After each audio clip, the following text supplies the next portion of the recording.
ஸ்ரீமதே ராமானுஜாய நமஹ. சுப்ரபாதம். துயிலெழுப்புதல். எந்தை ராமானுஜமுனி கைங்கரிய சபா திருமுற்றத்து அடியார் குழாங்களுக்கு கைங்கரிய சபா சார்பாக அநேக மங்களாசாசனங்களை தெரிவித்துக் கொள்கிறோம். கைமான மழகளிற்றை கடல் கிடந்த கருமணியை மைமான மரதகத்தை மறையுரைத்த திருமாலை எம்மான எனக்கென்னுமிரியானை பரிகாத்தவம்மானை யான் கண்டது அணிநீர் தென்னரங்கத்தே. திருவரங்கம் பெரிய கோயில் ஸ்தல புராணம் 12/7/1959 மகா சம்பிரோக்ஷண வெளியீடு. ஸ்ரீரங்கநாத சுவாமி தேவஸ்தானம். திருக்கோவிலின் தொடக்கம். 5வது திருவீதி. அகலங்க நாட்டாழ்வார் என்ற மன்னனால் ஆக்கப்பெற்ற 5வது பிராகாரமாகிய அகலங்கன் திருவீதி ஆகும். இதன் வடக்கு கிழக்கு தெற்கு பக்கங்களில் வாசல்களும் கோபுரங்களும் இருப்பினும் இத்தென்புறம் வாசல் கோபுரம் 4 திக்குகளையும் நோக்கும் 4 முகங்களோடு கூடியிருப்பதன் காரணமாக இதற்கு நான்முகன் கோபுரவாசல் என்றும் பெயர்.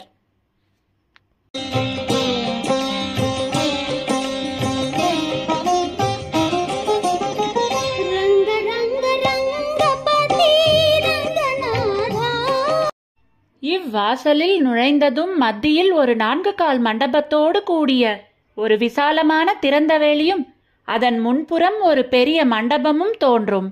அதுவே ஸ்ரீரங்க விலாசம் என்றும் ஸ்ரீரங்கநாதர் எழுந்தருளும் மண்டபமாம்.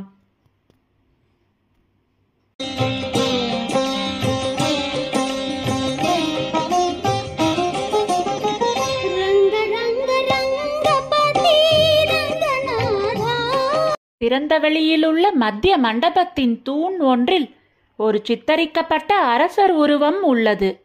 இதனை கவி சக்கரவர்த்தி கம்பரது சிலை என்பர்.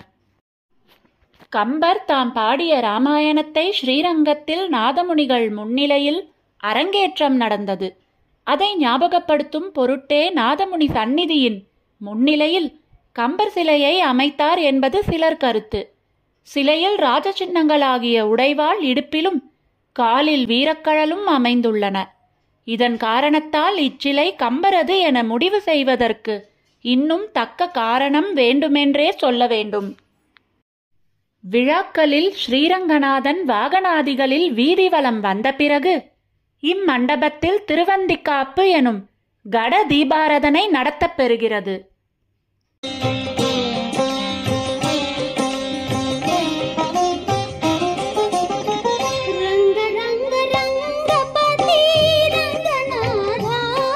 பொதுவாக கோவில் தூண்களில் தெய்வ திருமேனிகளையும் திருவிளக்கு பதுமைகளையுமே செதுக்கி வைப்பது பழமையான வழக்கம். ஆயினும் பிற்கால சோழர் காலத்திலும் விஜயநகர சிற்ப முறைகளிலும் கோயில் மண்டபம் சந்நிதியோ எடுப்பித்து வைத்த அரசர், அமைச்சர், தலக்கர்த்தர், அவரது உறவினர், அவர்களது பத்தினிமார்கள், பெரியார் உருவ சதாசேவர் இருக்கை கூப்பிய உருவங்களாக அமைப்பது வழக்கமாக ஏற்பட்டது. இதன் சான்றுகள் தஞ்சை ராஜராஜேஸ்வரம், புத்தூர் அழகர் கோயில், மதுரை திருக்கோயில்களிலும் இங்கு கருட மண்டபம், தாயார் சன்னதி பிராகாரங்களிலும் பார்க்கலாகும். இக்கார்கால் மண்டபத்தினின் மரும் மேல் நோக்கும்போது ஒரு ஆச்சரியமான சிற்பமுறை கண்களுக்கு புலப்படும். மேற்கு திருமதிலுக்கு மேல் ஆணையத்தி மண்டபம் மேல் மாடங்கள் போன்ற முகமதிய சிற்பமுறை தோன்றுவன.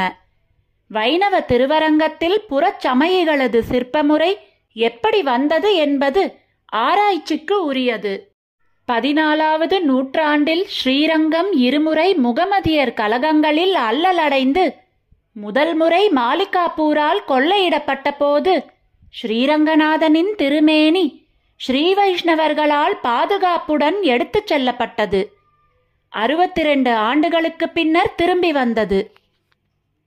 2வது முகமதிய படையெழுச்சி முகமது பின் துக்ளக் காலத்தில் உண்டான போது ஸ்ரீரங்கம் மறுமுறையும் கொள்ளையடிக்கப்பட்டு ஆயிரக்கணக்கான மக்களும் உயிரிழந்தனர்.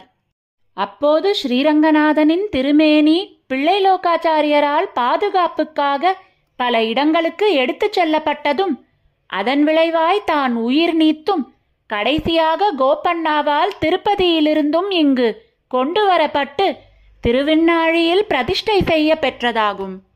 இவ்விரு நிகழ்ச்சிகளை பற்றியும் குரு பரம்பரா பிரபாவம், கோயிலொழுகு, யதீந்திர பிரவண பிரபாவம், ஆச்சாரிய சுக்தி முக்தாவளி ஆகிய நூல்கள் கூறுகின்றன.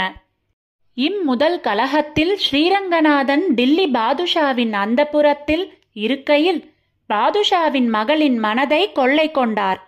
பெருமாள் திருமேனி அரையர்களால் காப்பாற்றப்பட்டு டில்லியினின்றும் மீட்கப்பட்டு வந்தது. டில்லி பாதுஷாவின் மகளும் அழகிய மணவாளனை தொடர்ந்து வந்து ஸ்ரீரங்கனின் திருச்சந்நிதியில் ஐக்கியமானாள். இவளே சுல்தானி என்ற துலுக்க நாச்சியார் என்பவள்.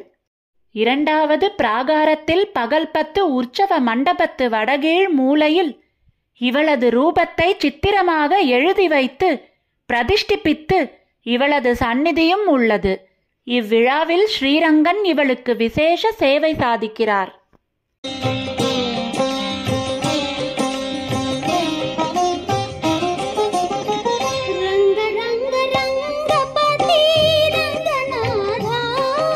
இன்னும் காலையில் அவளுக்காக டில்லியில் நடந்தபடிக்கு கோதுமை ரொட்டியும் மதுரப்பருப்பும் கிச்சடியான பொங்கலும் வெண்ணையும் பச்சை பாலும் பெருமாள் அமுது செய்தருளுகிறார். கைலி கட்டி கொண்டு திருமஞ்சனம் கண்டருளுகிறார். இதனையொட்டி டில்லி பாதுஷா விசேஷ நில தானங்களை ஸ்ரீரங்கருக்கு கொடுத்ததும் கோவிலில் முகமதிய சின்னமாகிய இம்மாடங்கள் உள்ளன. ஸ்ரீமதே ராமானுஜாய நமஹா. ஆழ்வார் எம்பெருமானார் ஜீயர் திருவடிகளே சரணம். ஜீயர் திருவடிகளே சரணம். ஸ்ரீமதே ராமானுஜாய நமஹா. எந்தை ராமானுஜமுனி கைங்கரிய சபாவில் ஆழ்வார்களின் 4000 திவ்ய பிரபந்தம் மற்றும் ஆச்சாரியர்களின் ஸ்தோத்திரங்கள் சந்தை முறையிலும் மேலும் பஜன் மற்றும் யோகா வகுப்புகளும் இணைய வழியில் இலவசமாக கற்றுத்தரப்படுகிறது. மேலும் விவரங்களுக்கு 9508436698 என்கிற கைபேசி எண்ணிற்கு தொடர்பு கொள்ளவும். ஸ்ரீமதே ராமானுஜாய நமஹா.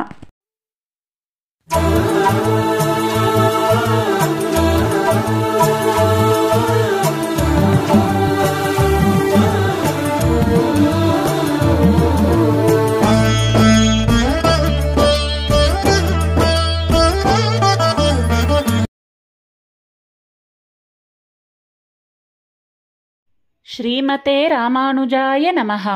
பஞ்சாங்க ஸ்ரவணம்.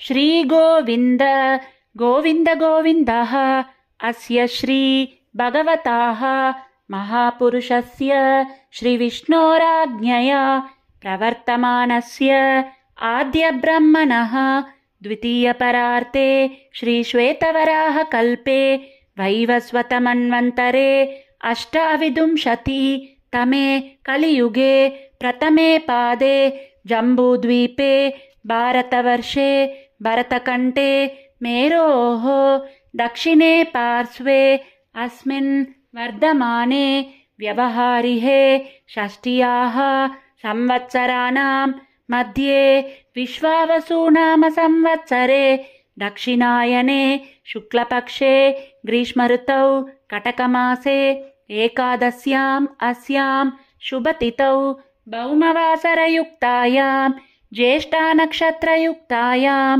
श्रीविष्णुयोग श्रीविष्णुकरण शुभयोग शुभकरण एवं गुण विशेषेण विशिष्टायाम् अस्यां शुभतिथौ श्रीभगवताज्ञया भगवत्कैङ्कर्यरूपम् अद्य करिष्ये. ஸ்ரீமதே ராமானுஜாய நமஹா. ஆழ்வார் எம்பெருமானார் ஜீயர் திருவடிகளே சரணம். ஜீயர் திருவடிகளே சரணம்.